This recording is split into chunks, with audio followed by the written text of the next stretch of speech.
it's imperative to cultivate an automation first mindset. And don't forget change management. Hi, it's Penelope Prett, Accenture's Chief Information Officer, and I'm glad to be here with you all today with Rich Palumbo and Rahul Maheshwari, who are part of our Intelligent Operations team. Our global IT team is driving technology-powered business transformations in support of all of Accenture's businesses. And today, we're going to take a look deeper into how we approach automation, and our team is going to share some insights with you on what's coming for us in the future. So, Rich, why don't we start with you and talk about how automation is changing how we deliver IT in general here at Accenture? Hi, Penelope. Yeah, I'm very happy to be here today and look forward to sharing some insights about the automation work we're doing. Automation is one of our key enablers to help us achieve our DevSecOps vision. In the spirit and building of a culture of automate everything, we really want to enable end-to-end service ownership and empower teams to be completely self-sufficient. Years ago, when you would talk about automation, it was really about what can we do to automate testing, or what can we do to automate deployment of code to servers. We really feel that automation will enable us to hit our DevSecOps outcomes of agility, security, and quality, and really taking automation to the next level. From an agility perspective, we want to have less lead time to market from a time a story is logged to the time it gets deployed to production. And we want to have more deployments. We want to be able to deploy more often with high confidence that we're not going to cause a problem. We also want to be more secure from start and have preventative scans before a vulnerability even gets close to making it to production, where then we would catch it on a scan and then have to go back and fix it and redeploy it. We think automation can help us catch those from the start before the code makes it out of the code pipeline. And we want to have improved quality. So that goes to having a shorter mean time to restore a service and having less change failures. And then taking all of that together, we think in the end, this will also help us be a much more efficient organization and have much more efficient teams, smaller teams, managing more services. So in the end, that's what we're doing with automation, Penelope. Thanks, Rich. And Rahul, can you share a bit more about our automation journey itself? Hello, Penelope. Sure. For us, the road to intelligent automation has 3 stages. 1, lay a foundational framework. At this stage, we enhance processes according to industry-leading practices, improve data quality, eliminate inefficiencies, automate repetitive tasks using rule-based tools, and more. In this stage, we use the guiding principles of shift left, meaning we focus on optimization and prevention. 2, accelerate the adoption to intelligent automation. Here, the focus is to expand using intelligent services, cognitive technologies, AI-powered intelligent tools for all possible automations across the board. And the 3rd, create a vision of touchless operations. Taking it beyond, explore ways to deploy highly intuitive solutions using machine learning to predict events and recommend next-based actions. Build mature self-learning, self-healing capabilities, which would minimize human interaction. Staging has helped us to plan, build, enhance, and move up the automation journey. Standard platforms, decoupled components, and architectural frameworks have helped us to automate faster with minimal investments, less disruption, and higher acceptance. So Penelope, here's how we are looking at our automation journey.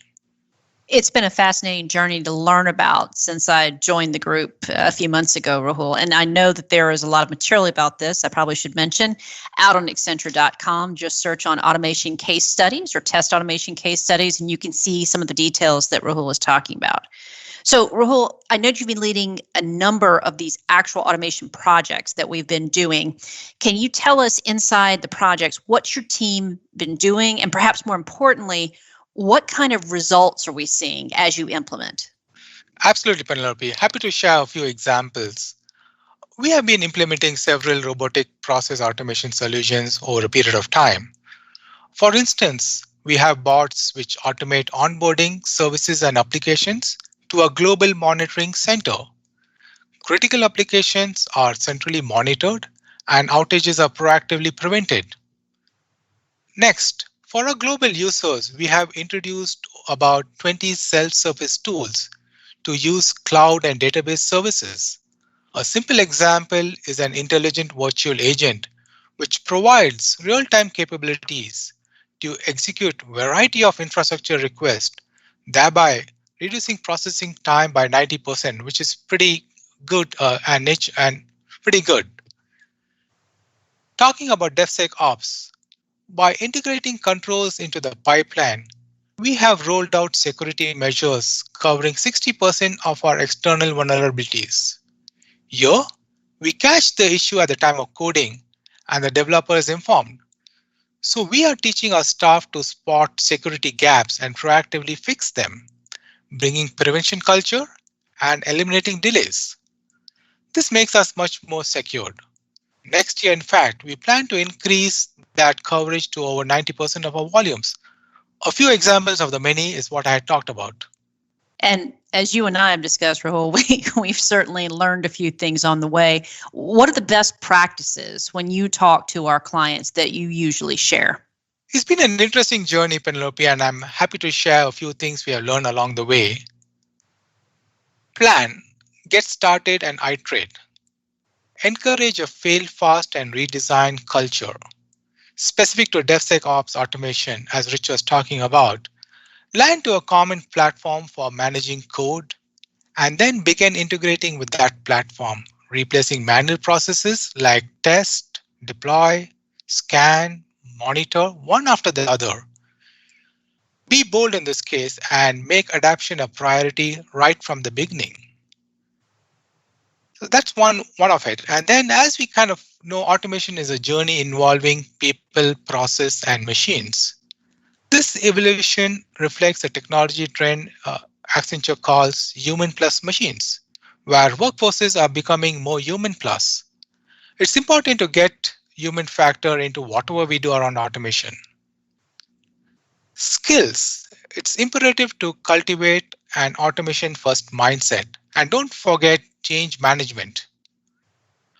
I would suggest encourage reskilling and retooling. At the end of the day, people grow with specialized skills. And Rahul, at this point, I'll also mention we take a lot of our key concepts from a publication from our technology lead and chief technology officer, Paul Dougherty, which is also called Human Plus Machine, Reimagining Work in the Age of AI. So if you're looking for some Sunday reading, that's a good one. So Rich, as you think about everything Rahul reflected on, and as you turn your eyes for your team to the future, what's on your plate? What's on our horizon for the next few months? Yeah, thanks, Penelope. We have a really exciting few years coming up on the horizon here.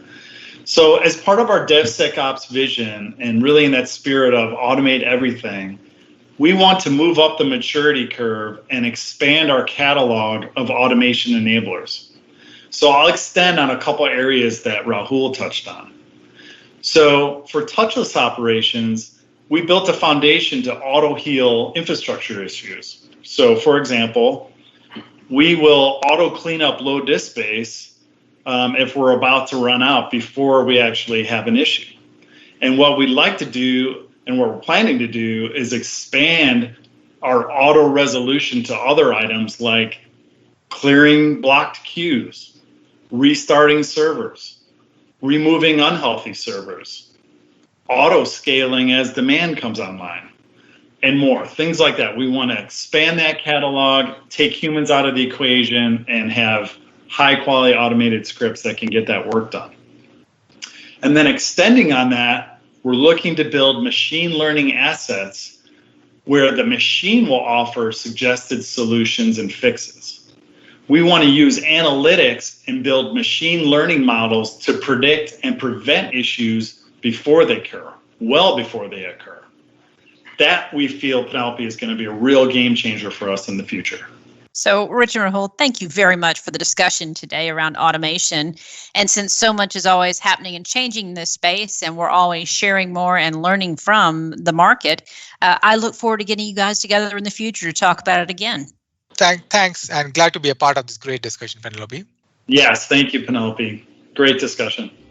Thank you for joining today's podcast. Be sure to subscribe to the Accenture CIO podcast series on Apple Podcasts or Spotify. Find the full CIO 24/7 podcast series and additional ways to subscribe at accenture.com/CIO podcast.